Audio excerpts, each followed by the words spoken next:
Radyo Natin Town Hall Meet on Radyo Natin Nationwide. Magandang hapon, Luzon, Visayas at Mindanao. Kasama niyo po muli, Cheska San Diego Bobadilla sa radyo natin Town Hall Meeting. Bakit natin mini-meeting ang buong Pilipinas?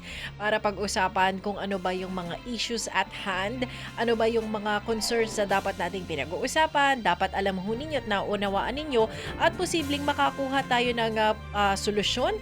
Ano ba yung magandang mga adhikain na dapat nating isulong at maging mas maayos ang pamumuhay nating lahat. Ngayong hapon, sa ilang minuto o ilang mga sandali, samahan niyo po kami na pag-usapan ang mga issues na meron po tayo sa buong Pilipinas sa pamamagitan ng mga balitang ito. Radyo Natin Nationwide.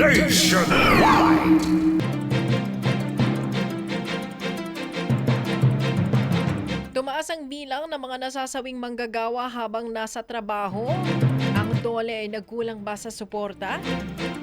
Iniulat ng Institute of Occupational Health and Safety Development nitong Enero lamang ng 2025, umabot na sa 24 ang bilang ng mga manggagawang nasawi sa kanilang trabaho na muling nabigyan diin sa kakulangan ng workplace safety measures sa Pilipinas.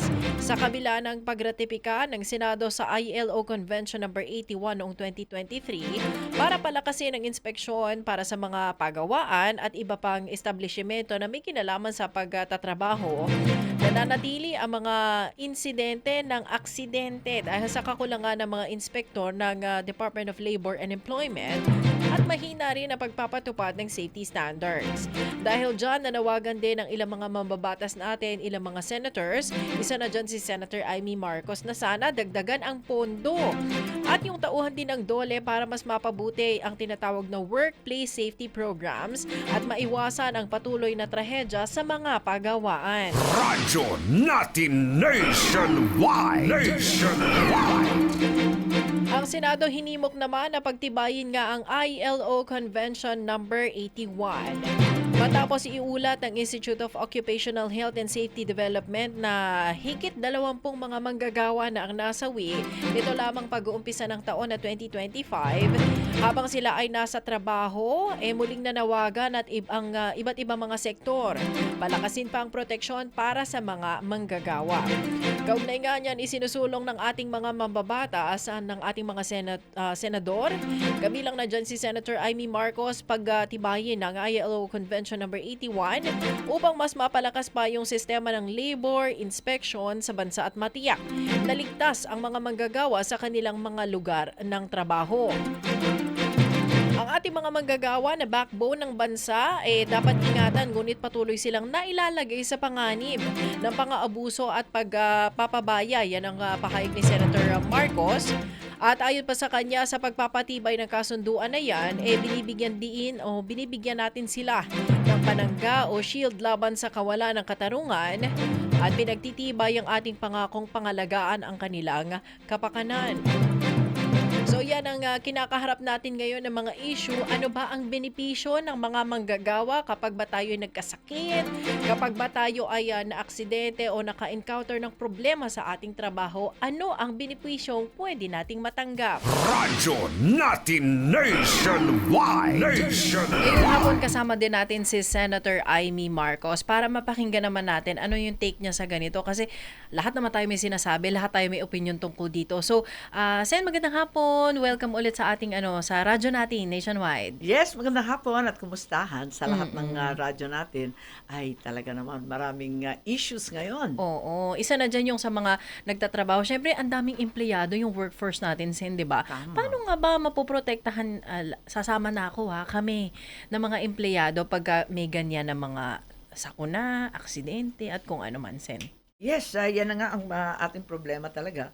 Kung paano sasagutin itong mga issue. Isipin mo, 24 daw sa loob ng isang buwan, 24 died, namatay, as in hindi nasaktan, hindi napilay, hindi na aksidente, talagang nadali ng todo-todo. 24 pamilya yan sa loob ng isang buwan. Ang bigat noon. Kaya ngayon, talagang ginawa natin na sumapi na tayo. Ako kasi yung head ng Foreign Affairs. Meron tayong treaty na tinatawag ILO 81, Okay. International Labor Organization. Naglalayon na meron inspection system tayo para yung ating mga place of work medyo maging safe naman kasi kung minsan napapanood natin pag tumingala ka at nakita yung construction site, hindi ba Oo. nininervyos ka? Mukha agad, tingin mo palang mukhang delikado na. Yung mga death-defying, alam mo yun, yung nakaka-nervyos yung mga harness na ginagamit nila, tapos ang rurupok ng pantali. Nakaka-nervyos talaga, kaya parang, paano na lang itong mga construction workers natin, maliban pa dyan, andyan nga yung sinasabi nila na mga informal lang yan, walang kontrata. Piecework yun. So, okay. parati silang hindi sakop ng labor code. Paano naman yun? At tapos yung iba, sasabihin pa, trainee lang yan. Oo. O hindi na naman covered. OJT. Ayan. Ayun. Walang kontrata. So, kapag nadali, eto na. Unang-una, wala siyang claim na yung lugar masamang Okay. kondisyones. Ikalawa, wala siyang habol. Wala siyang Kasi wala siyang benefits. wala siyang benefits, walang insurance, walang PhilHealth, walang anything, walang maasahan yung pamilya. Kaya ito dito sa ILO, talagang sinasabi, yung buong world of work, ang buong daigdig ng trabaho. Okay. Iba na yung terminology. Dati, di ba, workplace? Yes. Ngayon, daigdig ng trabaho. Ibig sabihin, kapag nagtitrainee ka, Oo. kung field work na research ka, hindi ka sa loob ng opisina. Kung halimbawa sa iba't ibang bukid, yung pinuntahan Okay. mo, o di kaya sa iba pang mga places na may construction, Oo. hindi lang mismo doon. Basta nasaan ka man, basta may kinalaman sa trabaho mo, ang Yes, ginagawa basta may mo. kinalaman sa trabaho at kahit hindi ka pa dekontrata. Wala kang hawak na kontrata kahit trainee ka pa lang, OJT ka pa lang, informal worker ka pa lang, covered Oo. ka na dito sa daigdig ng trabaho ang tawag. Oo. Kaya iba na ngayon yung konsepto, kinakailangan magkaroon ng labor inspection. Ayan, ibig sabihin na yung dole natin, sasakupin lahat yan, kailangan dagdagan nila yung mga inspektor. Okay. Mga inspektor na nakakaintindi talaga. Kasi sa ngayon, kakarampot lang, iilan lang yung inspektor. Kung sana matino yung budget natin, eto na naman ako, ang kulit, ano? Kung sana matino yung budget natin, nakahire tayo ng iba't ibang inspektor, yung meron nakakaintindi ba ng halimbawa, chemical. Malay naman natin yung mga chemical na nakakapatay Yung pala mga yun. hazardous, Yung hazardous chemicals o toxic o talagang nakakahawa. Yung pala nasisinghot na nila yon, naaamoy na Wala tayong nila yon. kaalam-alam. Malay naman natin doon yung mga mechanical na hindi pala pwede yung mga harness na ganon na talaga Okay. mapipigtul yon. So hindi po pwede yung mga ganon. Kailangan medyo expertise din nila kasi kung minsan hindi naman lumalabas kaagad-agad yung sakit. Yung Ayun. pala overtime, lumalabas, nalalason yung trabahador. Oo. So, wag naman ganyan. So, sana madagdagan itong mga trabahador na labor inspector ng DOLE, tapos makakuha tayo ng talagang in-house na specialist sa chemical, mechanical, psychological, kasi kung minsan nakakatakot din, ano, hindi mo naman alam. Lahat yan dapat talaga pagtulungan natin. Tapos, nandito rin, protektahan ang ating mga manggagawa, yung mga labor rights natin, right to strike, yung karapatan sa ilalim ng labor code, at sa konstitusyon natin na maging kasapi ng union, mag-collective bargaining, at lahat ng iba pang pamamaraan ng negotiation. Pinalalakas yung batas na yan. Ayan. So, kailangan talaga alamin natin lahat ito. Meron pa akong batas yung Anti-Discrimination Act. Okay. Pero universal yun, hindi lang sa gay. Dati kasi SOGI ang pinaglalaban. Okay. Sabi ko, palawakin na kaya natin kasi kung minsan di nakakapasok sa trabaho, pati sa eskwelahan, alimbawa yung Muslim, kasi Okay. nakahijab, may nakabalot na belo, o di kaya pagdidiskitahan, yung sobrang tanda na, hindi na pwedeng mag-aral yan. Kawawa Oo. naman yung mga lola natin, gusto pa Gusto mag-aral. pa mag-work, gusto pa mag-aral, Gusto di pa ba? mag-aral. Sasabihin nila, hindi, pambata lang itong trabahong to. O, yan. Di ba sa hotel and restaurant, parating pinagdidiskitahan, hindi siya maganda. Oo. At saka, O hindi dapat matangkad. bata, Dapat di ba? bagets. Ayun. Kasi sa ibang bansa nga, yung mga waitresses and waiters, mga may edad na, okay Sinabi mo, pati flight stewardess, di Correct, ba? correct, oo. Mga may edad na, thunders na, pwede pa tayo. Sa Pilipinas lang yata talaga tayo Ewan ko, mapili sa arte-arte edad. natin nakakainis. Bawal lahat yun. Tapos yung buntis, ganyan. Okay. Pag nabuntis, di ba, tatanggalin sa trabaho. Or else, hindi na papapasukin sa eskwela. Oo. Yung mga diskriminasyon talaga. talaga na hindi po Oo. pwede yun. At saka yung mga PWD, di ba? PWD. Minsan kaya sila pang naman. masipag. Silang Correct. pinakamatyaga magtutupi, mag-ayos, maglinis. Pero ayaw. Kasi daw, baka madali pa dyan at responsibilidad pa daw nila. Oo. Maraming ganun sa trabaho talaga. Kaya hindi talaga pantay-pantay. Oo. So, yan yung gusto nating eventually, ma-cover na natin para hindi nag-aagam-agam yung mga empleyado na paano na ako after ko magtrabaho or lumabas yung sakit, di ba? Lumabas yung Right. problema, tapos na yung kontrata. Tapos na yung kontrata. In fact, tapos na. Hindi na siya nagtatrabaho doon. Nakaalis na ng bansa or nakaalis na ng probinsyang yun. Yung pala, may sakit na. Naku, Oo. talaga. Naririnig ko yan doon sa Benguet, pati na rin sa Surigao. Yung mga nagtrabaho sa minahan, yung downstream ng tubig galing sa minahan, nalalasong daw sila, pati sa Palawan. May Oo. sinasabing ganun. Oo. Hindi natin alam kung totoo o hindi. Dahil wala nga tayong labor inspector. Ayun na nga. Paano natin Oo. malalaman kung totoong nalason yung tubig dahil sa minahan? Kung talaga ba dahil sa minahan? Kung dahil medical nga ba na nalason siya doon? Ang dami talagang problema. Tsaka, Sen, paano yung mga hindi naman natin masabi mga informal na industriya katulad ng siya lang, nagsasaka kasi siya. Di ba? Kaya Siya nga. lang, nangingisda walang siya. coverage talaga. Walang Kawawa coverage naman. yun. Oo nga, tapos yung ginagamit ng mga makinarya, kung ano-ano lang put together. Yung gawa-gawa lang ba, buko-buko. as in, DIY. DIY, invento na lang, naputol yung paa, o kaya na yung kamay, nadali, nabundol. Nangyayari yan kasi sa probinsya, sa kagustuhan nila magkaroon ng makinarya, kung minsan, Go na lang ng gawa-gawa, go ng go. Yung ating mga kuliglig, kung ano-ano kinakabit. Ng mga Ako motor, no? nininervyos, yung mga motor, kakabitan ng kung ano, yung pala, nako, talagang mahirap yan. Pati yung mga sa amin, kinakabahan ako kaya kahit papano may standard. Yung nagtatrabaho sa turista doon sa Sand Dunes, meron silang mga 4x4. Yes. Pero buko-buko lang ang gawa sa barangay na 4x4. Sabi ko, nako, pa-inspection natin yan. Kanya-kanya, Baka no? madali kayo at madali rin ang turista. Isang Kaya nga. aksidente, sira lahat.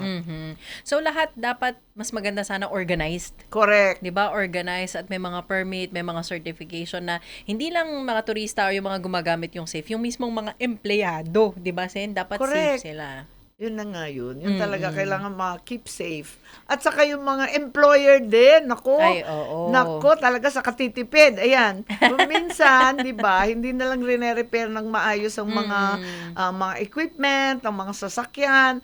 Baka naman na scotch tape na lang. Ano bang ginagamit? Masking tape. At saka, Tapal-tapal yan, Sen. Tapal-tapal, malagkit na kanin. Pwede na. Laway ng nanay. Ano ba? Kadiri nga kung ano-ano I-formalize ginagawa naman natin. no? I-formalize naman natin yung ganyan. Ay, hindi naman pwedeng. Talagang parang asking for trouble, di ba? Oo. Talagang madadali yan Oo. Panahon na lang ang nag-iintay. Kung minsan paperclip na lang kakabit. Ano ba yan? Manawagan tayo, Sen, sa mga employer, sa mga grupuhan na isaayos natin ito para sa kapakinabangan, hindi lang ng mga negosyo natin, kundi sa mga tao natin, maging safe sila. Tama. Sa lahat, nananawagan tayo na pag-ingatan itong tinatawag na daigdig ng trabaho. Malawak yan, hindi lamang yung place of work, kundi lahat ng pinupuntahan sa bukid, para lahat ng inaakyat na mga building, lahat ng lugar, gawin nating safe kasi kahit anong mangyari, buhay ng tao yan, pinakamahalaga. Wala tayong karapatan na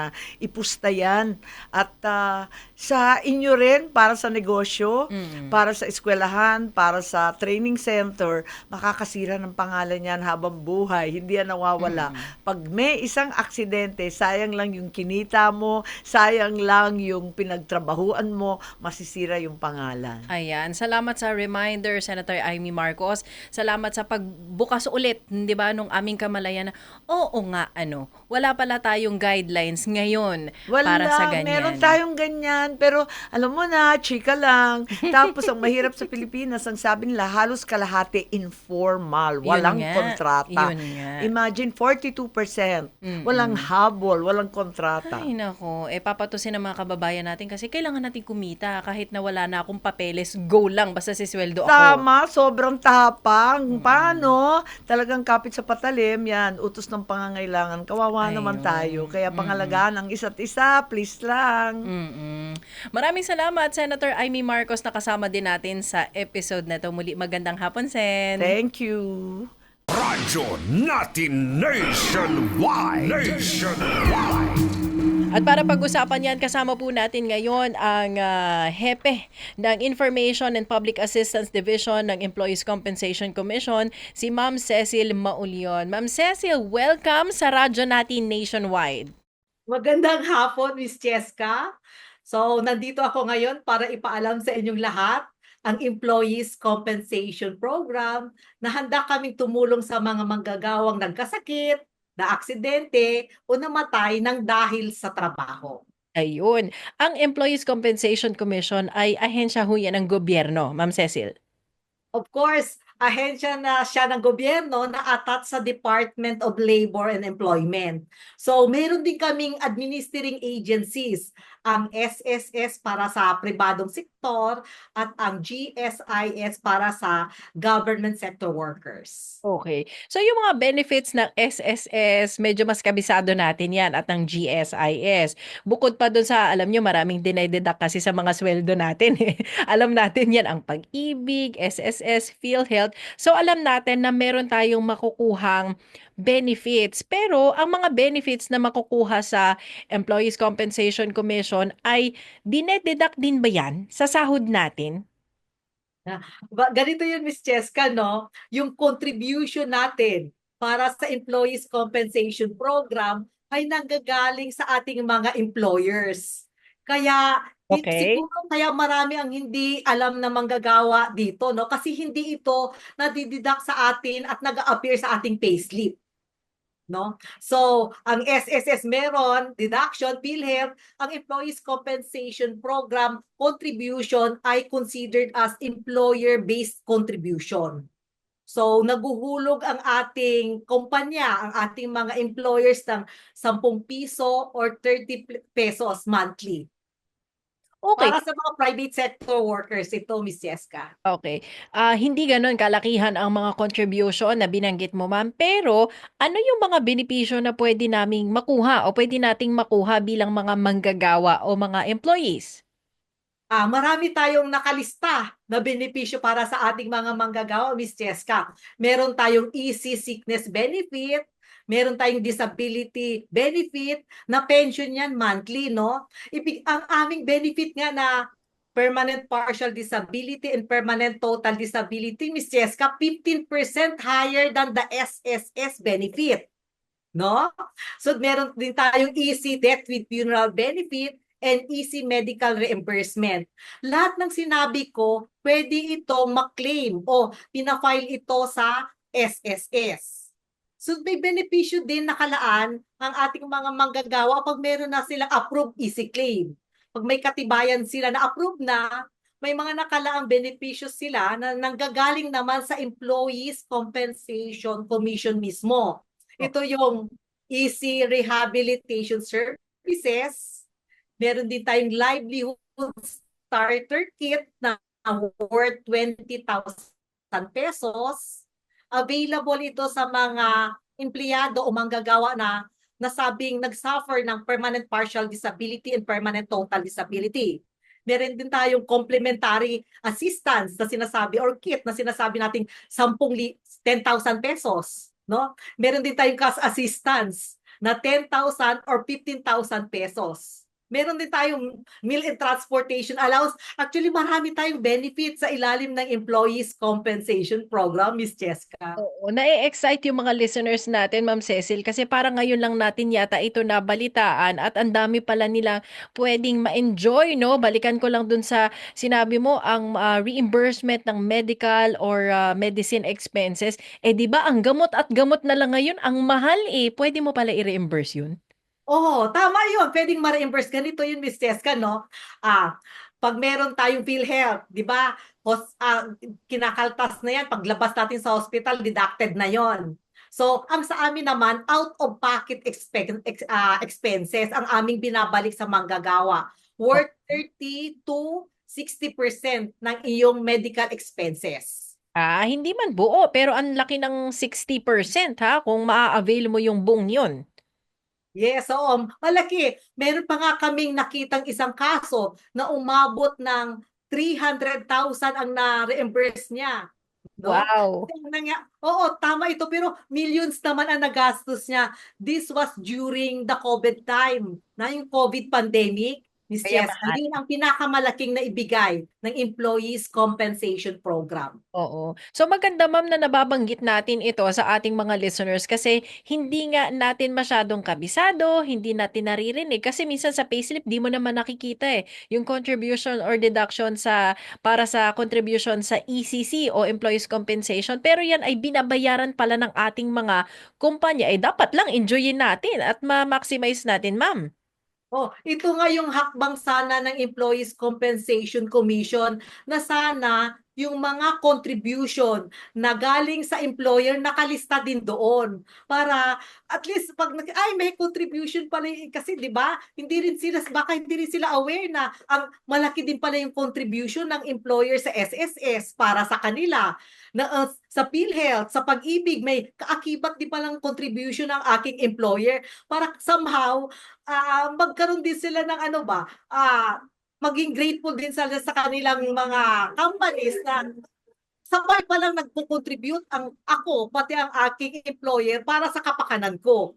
Sunod sa ilalim naman ng Employees Compensation Program, ang nagko-contribute pala ang employer ko lang. Ako wala pang ang contribution pero may balik pala sa akin ito.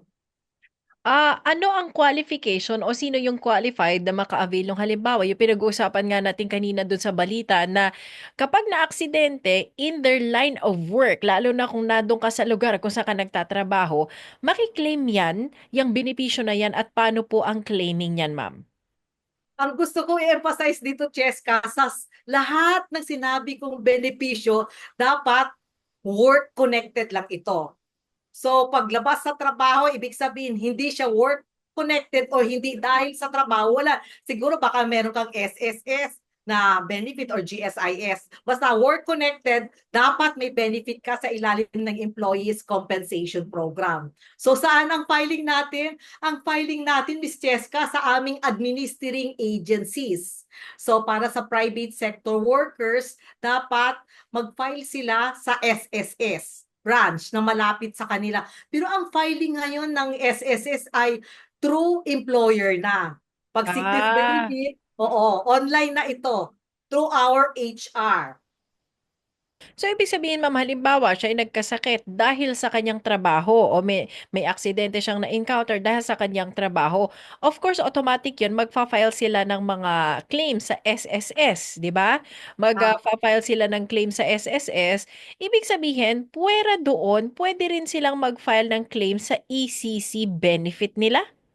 Tama, ito yung beauty nito, no, Miss Cheska. Pwede nilang sabay i-file ang SSS claim at ang Employees Compensation Claim pag sa tingin po nila na work-connected yung nangyari sa kanila. So dapat alam na ito ng mga HR managers natin na pag work-connected, sabay na po nila ito i-claim nila sa SSS. Binanggit mo ma'am kanina na may contribution na minsan hindi reflected at saka hindi talaga nakikita yan sa mga deduction sa payslip kasi ang nagbabayad pala niyan yung mga employers natin, yung Oo. contribution natin. Pero dahil nga hindi alam ng karamihan sa atin, marami po ba ang nagke-claim sa Employees Compensation Commission benefits? Oo, tama ka, Miss Cheska. Marami tayong nabigyan ng benepisyo. Sa katunayan, noong 2024, meron tayong 191,000 claims na binigyan ng benepisyo sa ilalim ng Employees Compensation Program. So, ilagyan natin ng monetary na halaga, ano? Worth ito ng 1.36 billion pesos. Billion. Billion pesos. Wow. Okay, so ito yung mga benefits na nai-release na nitong mga nagdaang panahon, ma'am. 2024 lang ito, Miss Cheska. Last year lang. Wow, okay. Yes. So marami ang nagbenepisyo last year. So hopefully ma'am, itong 2025, ayaw naman nating may mangyari sa mga employees natin. Pero kung sakali lamang ha, tayo medyo makakampante at magkakaroon ng sigh of relief dahil alam nating may Employees Compensation Commission benefit pala na pwede rin nating mapakinabangan. Oo naman, dito kami parati sa Employees Compensation Program. Kami nga, umiikot kami sa buong bansa, Miss Cheska, mag-conduct ng Employees Compensation Program Advocacy Seminar. Sunod, meron rin kaming OPA, Online Public Assistance, every Tuesday. Lahat ng ways, meron rin kaming FB. Kompleto na kami social media platforms para lang i-reach yung mga workers. Para malaman nila ang Employees Compensation Program. So sana naman kung may mga narinig sila o nalaman na merong aksidente o pagkakasakit ng dahil sa trabaho, pwede na nila kaming tawagan sa 88994251 or 52 local 227 or 228 at meron kaming email sa ipad@ecc.gov.ph. Ayan, bago ko natin i-release si ma'am dahil nakaka-excite talaga itong mga dinidiscuss niya, no? Nakakatuwa na meron pala tayong mga benepisyo na ma-enjoy mula sa Employees Compensation Commission. Ma'am, paano naman daw yung mga nasa informal sector, hindi sila employed, hindi sila regular, ang tawag nga natin mga job order, mga contractual, at paano yung halimbawa sila yung mga nagnenegosyo na, hindi na nag-empleyo, nagtayo ng sarili nilang negosyo, maliit lang, wala daw silang sweldo. Kumbaga, tinataguyod pa lang yung negosyo o halimbawa sila ay nagsasaka, sila ay nangingisda o nagfa-farm. Sila po ba ay pwedeng makabilang sa mga benefits ng Employees Compensation Commission? Pwedeng-pwede, Miss Cheska, no? Kasi ang Employees Compensation Program, open na sila kami, no? Para sa self-employed workers. So yung ating mga yung sinasabi nating mga grab ano ba yung nagko-commercial na ako, nag-ads na ba ako dito yung mga ating mga nagtitinda ng mga kung ano mga paninda dyan or mga Pwede sabi din yung natin mga informal ano, sector yung workers, mga oo. online seller, pwede din dyan? Mangingisda, pwede, no? Pwede silang mag-enroll. Ang maganda example dito, Miss Cheska, yung ating mga job orders sa gobyerno, mga contract of service workers, no? Pwede silang mag-enroll as self-employed member ng SSS, no? Once self-employed member na sila ng SSS, covered na sila automatically ng Employees Compensation Program. So Oo. marami kasi kaming mga nakasama, no, sa aming advocacy seminar, mga barangay tanod na gusto nila maging member ng Employees Compensation Program, hindi na ng SSS. Sabi namin, sir, sa ganito pong sitwasyon, hindi po kami stand-alone na programa. Parati po kaming kasama ng SSS. So dapat maging membro ka muna ng SSS. Sunod, dadagdagan mo na lang ng 10 piso yan or 30 pesos, depende na lang sa monthly salary mo, kasama ka na rin sa Employees Compensation Program. O yun. Kaya nga ang tawag sa ECC ay isang attached agency ng SSS. Kumbagay naka-attach pa sila doon sa mother or umbrella agency which is yung SSS, ma'am. Hindi, ganito yung structure natin, Miss Cheska, no? Ang Employees Compensation Commission ay attached agency ng Department of Labor and Employment. Ah, No? okay. Yes, ganun ang arrangement. So ang aming chairperson ay si Secretary Bienvenido Laguesma, si Sec Benny. Sunod ang aming administering agencies ay ang SSS at ang Ayun. GSIS. Sila ang nagpapatupad or ang aming considered as frontline agency. Ayun, good news yan para dun sa mga hindi lang employed, kundi yung alam mo naman simula nang nagpandemya, Ma'am Cecil, ano, marami yung naging freelancer, 'di ba? Yes, yun na sinasabi natin, yung mga freelancers, yung mga talents, pwede sila maging member ng Employees Compensation Program, no? As self-employed member. So marami pa rin ngayon yung voluntary member. Nung Mm. nalaman nila na sila may sariling negosyo, pero voluntary lang sila, pwede silang mag-transfer o i-convert nila ang kanilang member status. No, mag-apply lang sila sa SSS. Parang E4 yon ang form. Sunod, gagawin nilang self-employed member na sila ng SSS. Ayun, for more information saan ho sila pwedeng bumisita, may website po ba ang ECC at may telephone numbers para sa siguro claim nila or paano sila maging makasubscribe, maging member po dito, ma'am. I-share po natin sa ating mga tagapakinig at tagapanood. Oo. Meron kaming website, ipad@ecc.gov.ph. Ang Employees Compensation Commission, pwede nyo rin pong tawagan sa 8899-4251 or 52, local 227 or 228. Miss Cheska, meron rin kaming Facebook page ha. Employees Compensation Commission .ecc official. Ayun. At madaling tandaan kasi yung ECC o Employees Compensation Commission, ang hahanapin nyo, i-email yung iPad, parang gadget, ano? Dahil Information and Public Assistance Division. At ang chief nga po na nakausap natin ngayon, si Ma'am Cecil Maulion. Ma'am Cecil, nako, binuo mo't pinaganda mo ang araw namin ngayong araw na ito. Maraming salamat po. Marami rin salamat, Miss Cheska. Ang gusto lang namin ipapatid din sa publiko is kahit po may benepisyo ang Employees Compensation Program, parati pa rin po tayong mag-ingat habang nagtatrabaho tayo. Maraming salamat. Nakasama po natin ngayong hapon ang Employees Compensation Commission. Radyo natin nationwide.